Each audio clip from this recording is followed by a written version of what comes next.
Cubaan suara, cubaan suara, cubaan suara, cubaan suara, cubaan suara. Baik. Bismillahirrahmanirrahim. Assalamualaikum warahmatullahi wabarakatuh. Seperti biasa, hari ini hari Rabu.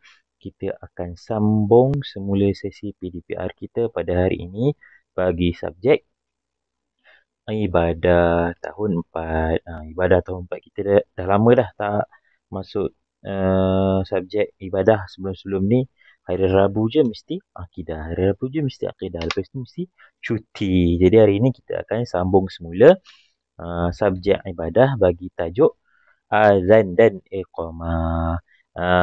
Sebelum ni 4 minggu lepas awak semua dah belajar tentang pengertian azan, rukun azan, hukum azan dan cara melaksanakan azan dengan betul. Jadi hari ini kita akan masuk sedikit cara melaksanakan azan dan kita akan teruskan pada lafaz dan juga perkara sunat. Kita masuk sikit, kita refresh balik cara melaksanakan azan dengan betul. Okey, sama-sama kita baca.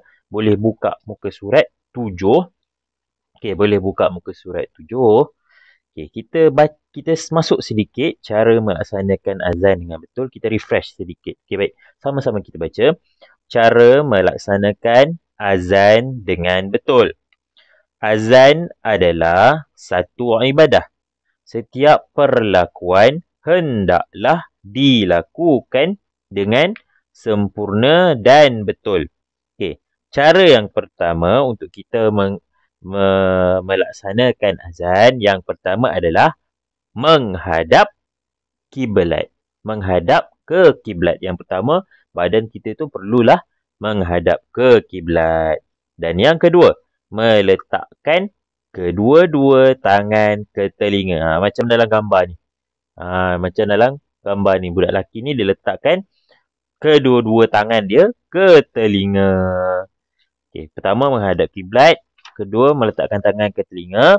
Dan yang ketiga, meletakkan tangan ke telinga dan melafazkan azan dengan lantang. Tadi sebelum kita melafazkan azan pun kita dah kena letakkan telinga. Letakkan telinga. Kita kena letakkan tangan ke telinga. Dan semasa melafazkan azan pun jangan kita turunkan balik tangan tu. Kita biarkan ianya terletak di telinga. Biarkan tangan diletakkan di telinga. Jangan turunkan. Masa lafaz tu jangan turunkan. Letak je tangan di telinga. Okey, baik. Yang keempat, menjaga hukum tajwid.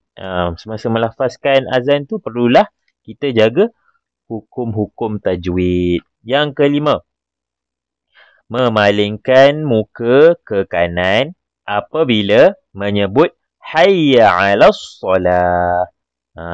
Okey, baik. Semasa kita melafazkan hayya 'alas solah, muka kita kena ke kanan, muka dan juga sedikit badan. Okey, baik. Yang keenam, memalingkan muka ke kiri apabila menyebut hayya 'alal falah.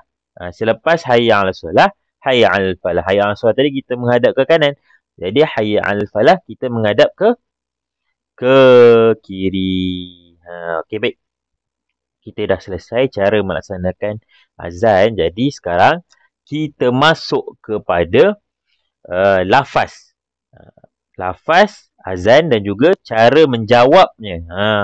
Orang yang lafaz, maknanya muazzin lah. Muazzin yang melafazkan, muazzin yang melaungkan azan. Dan tugas kita yang mendengar ni adalah menjawab segala lafaz azan tadi. Okey, baik. Sama-sama kita baca, sama-sama ikut bacaan Ustaz. Okey, baik. Dekat sebelah kanan, dia letakkan lafaz azan. Dan di sebelah kiri, cara untuk jawab. Apa yang kita perlu jawab untuk setiap lafaz azan itu. Okey, baik.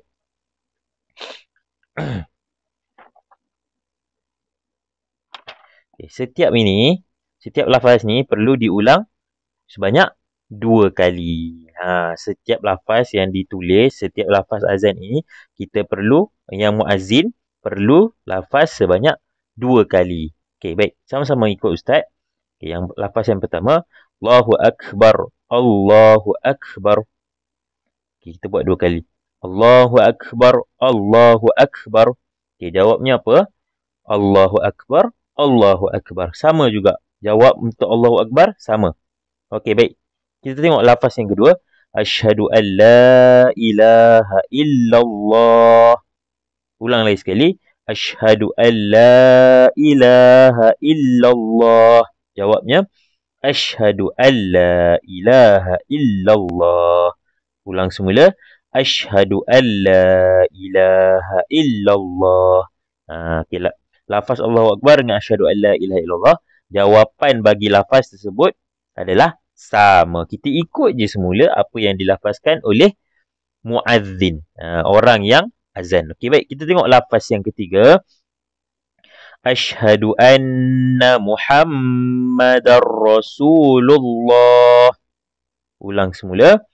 Asyhadu anna Muhammadar Rasulullah. Okay, apa jawabnya?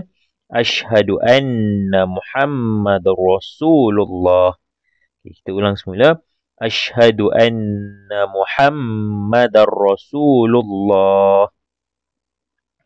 Okay, kita tengok lafaz yang keempat. Hayya 'alas salah. Ulang semula. Hayya 'alas salah. Okey, baik. Jawab bagi hayya 'alas salah. La haula wa la quwwata illa billahil aliyyil azim. Okey, ulang semula. La haula wa la quwwata illa billahil aliyyil azim.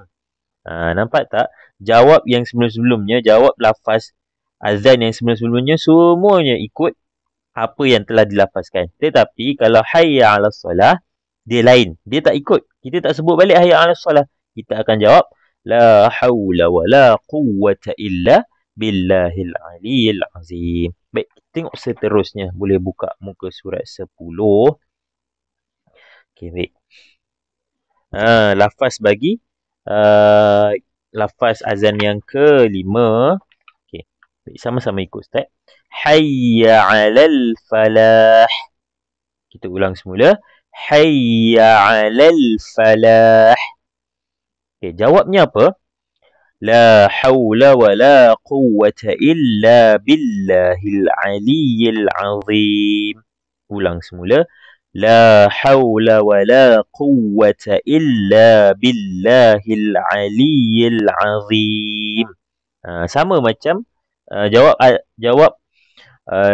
lafaz azan hayya 'alal falah sama macam hayya 'alas salah.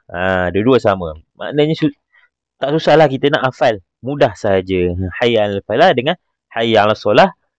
Cara jawabnya adalah sama. Lafaz jawabnya adalah sama. Okey, baik. Yang seterusnya. Lafaz ini khusus kalau ada solat subuh. Siapa yang bangun subuh, dia dengarlah. Siapa yang tak bangun subuh, dia tak pernah dengar lafaz ini. Okey, baik. Sama-sama kod Ustaz. As-salatu khairum minan naum. Okey. Ulang semula. As-salatu khairum minan naum. Okey. Bawah ni ditulis hanya pada azan solat subuh sahaja. Dekat lafaz azan untuk waktu solat lain tak ada. Okey, baik. Kita tengok apa jawabnya. Jawab untuk as-salatu khairum minan naum. Sadaqata wa bararta.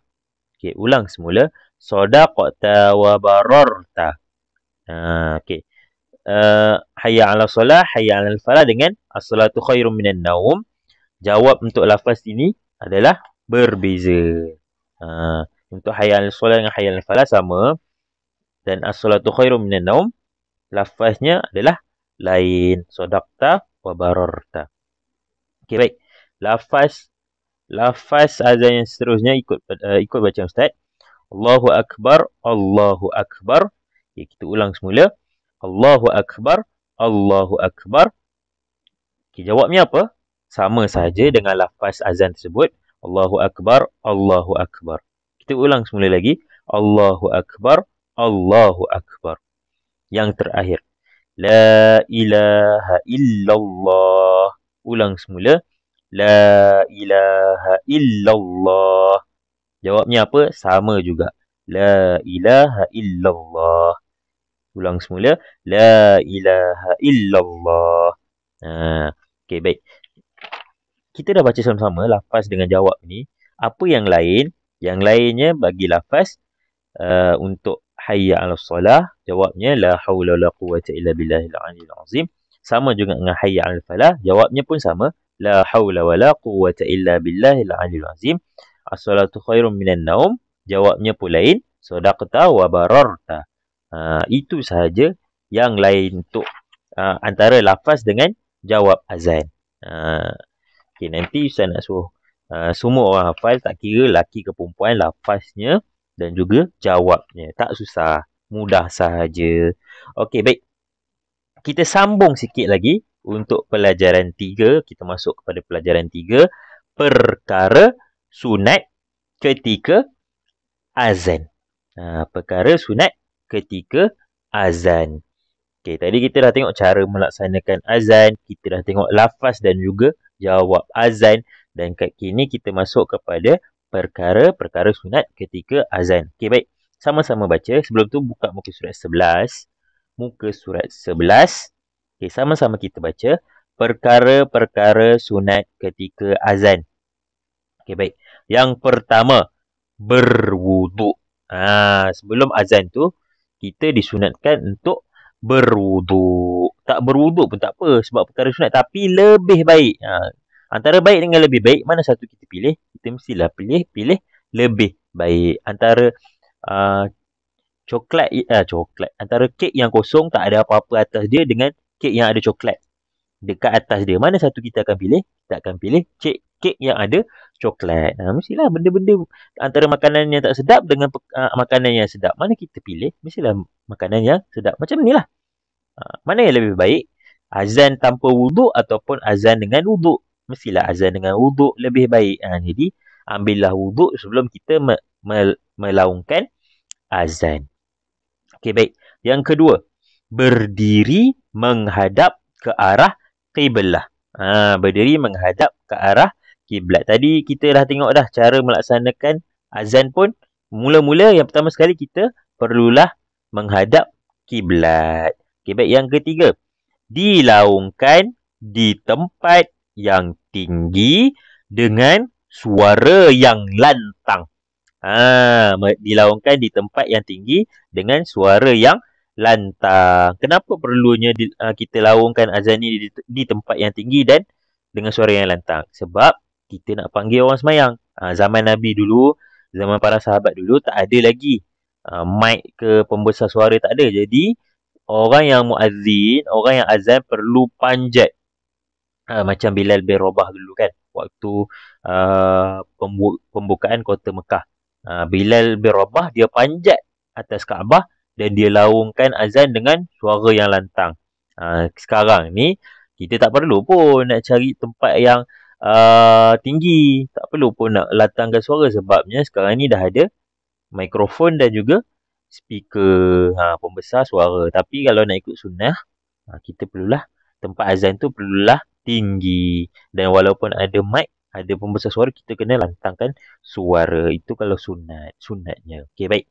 Yang keempat, melakukan tarji', iaitu menyebut asyhadu anna Muhammadar Rasulullah 2 kali secara senyap sebelum dinyaringkan. Tarji' ni apa? Kita ulang kaji sebelum kita laungkan azan.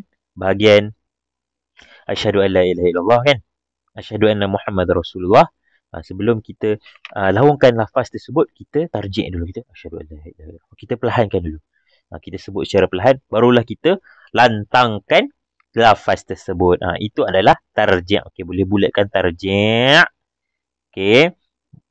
Bawa keluar anak panah, tulis dalam rumi T-A-R-J-I-K. Tarji'. Tarji' ni bahasa Arab sebenarnya.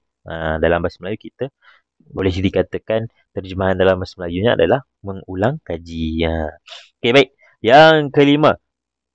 Okay, sama-sama kita baca. Memalingkan muka ke kanan semasa menyebut hayya 'alas solah dan ke kiri semasa menyebut hayya 'alal falah. Tadi kita dah tengok dah dekat cara melaksanakan azan.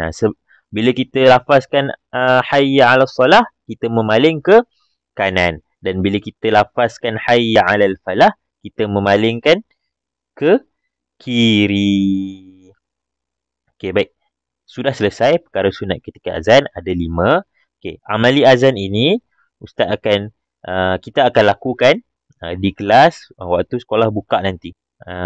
Ustaz akan utamakan lelaki dan insya-Allah perempuan pun akan kena ambil pengalaman sebab perempuan memang bukan tak akan, memang tak lafazkan azan. Waktu solat mesti lelaki muazzin kan. Jadi Ustaz akan utamakan lelaki dan Ustaz akan berikan ruang kepada pelajar murid-murid perempuan untuk merasai macam mana kita nak lafazkan azan. Lelaki wajib. Lelaki wajib. Sebab walaupun awak tak jadi bilal dekat masjid ke, na'udzubillah, Ustaz nak semua orang jadi imam, orang jadi bilal dekat masjid. Tapi waktu nanti kamu ada anak pun kamu kena lafazkan azan. Okey, baik. Sekarang ni boleh bawa keluar buku latihan ibadah. Okey. Kerja kamu tak banyak pun. Okey, baik. Sebelum ni kita dah selesaikan. Awak semua dah selesaikan muka surat 2. Jadi, muka surat 3, Ustaz nak awak semua buat muka surat 3. Susun semula. Susun perkataan di bawah menjadi ayat yang betul. Baca dahulu, dia bagi ni. Dia bagi dekat atas ni.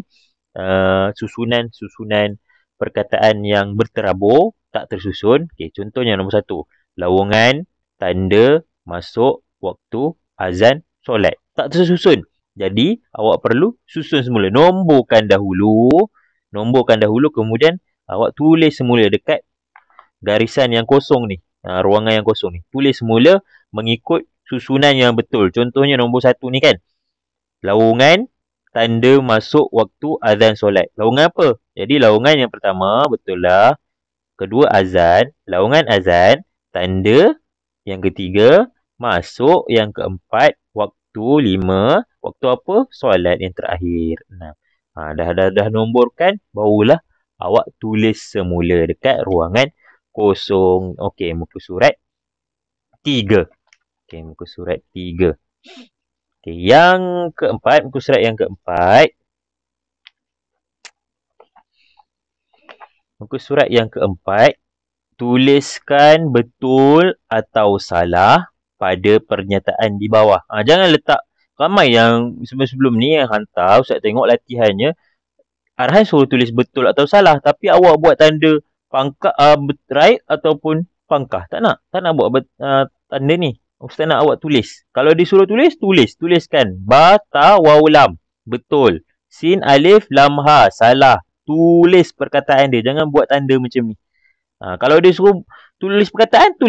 Kalau dia suruh buat tanda. Ikut pada arahan yang telah diberikan. Okey, dia bagi cara melaksanakan azan dengan betul. Yang pertama, menghadap para jemaah yang hadir ke masjid. Betul ke salah? Tulislah. Awak baca balik buku teks yang kita belajar tadi kan? Betul ke salah menghadap para jemaah yang hadir ke masjid? Ke perlu menghadap ke kiblat? Jadi, yang lain ni sampai ke 8. Sampailah nombor 8. Awak perlu baca dan tentukan sama ada betul atau salah. Okey, baik. Muka surat 4 dan yang terakhir, muka surat 5. Okey, dia suruh tulis pernyataan yang sesuai dengan gambar di bawah. Gambar yang pertama, dia dah bagi pernyataan dah. Berdiri menghadap qiblat. Yang pertama dia dah bagi. Yang kedua, awak kena tulis sendiri. Boleh rujuk kepada muka surat 8. Buku teks muka surat 8. Dia dah bagi gambar sekali kan. Awak sesuaikan je semula. Gambar ni dia tengah buat apa? Dia paling ke mana? Ke kiri ke kanan? Yang ini paling ke kiri ke kanan? Yang ni dia buat apa? Dia laungkan Allahu Akbar sambil tu tangan dia dekat mana? Yang ini pula yang kelima, dia tunjukkan tangan berada di mana? Jadi tulis semula saja. Tengok mana yang sesuai. Dia tak susun ni. Dia tak susun. Jadi awak kena tentukan. Tengok pada gambar. Tengok pada gambar, tengok pada penyataan dalam buku teks. Muka surat 7 dan 8. Baik, itu sahaja kerja awak untuk hari ini. Dan hari ini dan itu sahaja apa yang kita belajar hari ini. InsyaAllah kita akan sambung semula pada minggu hadapan. Wassalamualaikum warahmatullahi wabarakatuh.